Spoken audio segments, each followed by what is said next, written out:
Joining us now to speak about the challenges posed by the DPRK is Xu Qinduo, a political analyst at China Radio International. He's joining us live from Beijing. Welcome to our broadcast. The latest missile launch by the DPRK, China's approach to this. Tell us, what is your impression? Well, I think China is really exercising the restraint and is prioritizing dialogue. Forward-looking, what's the real solution to this problem? Probably dialogue is the only solution because we talked previously about, all the options on the table, including military options. Military operations in particular could result in disaster in this region. I'm not sure it is against not only by China, Russia, but also South Korea. Probably they won't accept such a consequence. So, yes, it is, blatant violation of UN sanctions. China condemned that. China obviously is not happy with that. China probably will do something. We don't know yet. And of course, that will follow the UN resolution or new UN resolution anyway, or endorsed by the United Nations Security Council. But the dialogue, I think, is actually probably so far the only workable solution to this problem. That is the halt of nuclear tests on the North Korean side. At the same time, there's a temporary suspension of military exercise by South Korea and the United States. Remember, as long as they can build this basic mutual trust, starting from there, we can talk about something substantial. U.S. President Donald Trump has been calling for China to end this once and for all.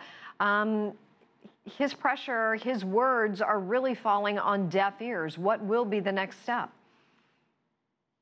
Well, this is a bit of perplexing, once and for all, and have a move. It sounded more like military action or regime change, but that will go nowhere. Remember, China has a policy of non-intervention for domestic affairs. So China, so far the sanctions from the Chinese side has been all part of the UN resolution. China respects the UN resolution from the Security Council. China will follow that strictly, but China probably will not take unilateral action like what U.S. has done. U.S. did like in Iraq or in other countries. No, that's not an option.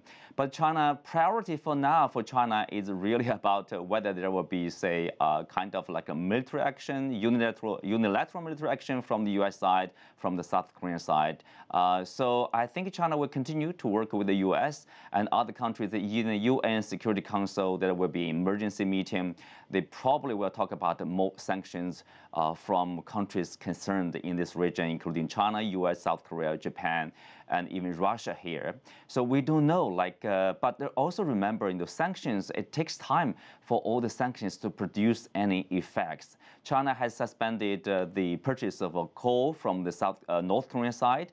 One Chinese company has also cut short oil supply to North Korea.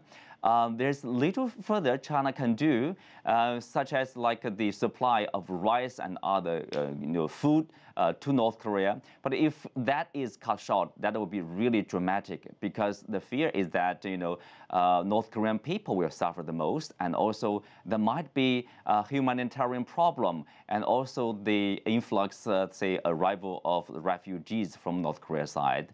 That's the disaster. I'm not sure if South Korea or China would like to face. That will be a very difficult decision. China and Russia united in their opposition to the THAAD missile defense system, which is in Seoul, as you know. Will the dialogue between the two actually change at all, given this latest missile launch? Well, I think this, their position, China and Russia appeared to be more determined in their opposition to the THAAD deployment.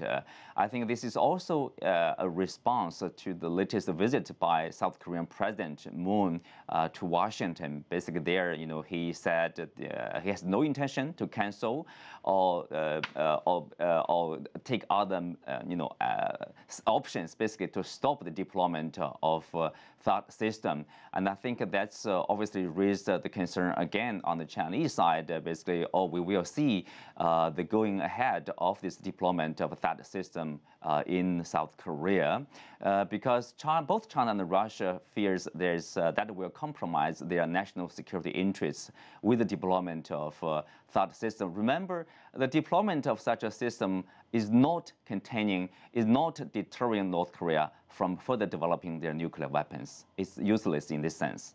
Well, Xu Qinduo, thank you so much for your time joining us live from Beijing.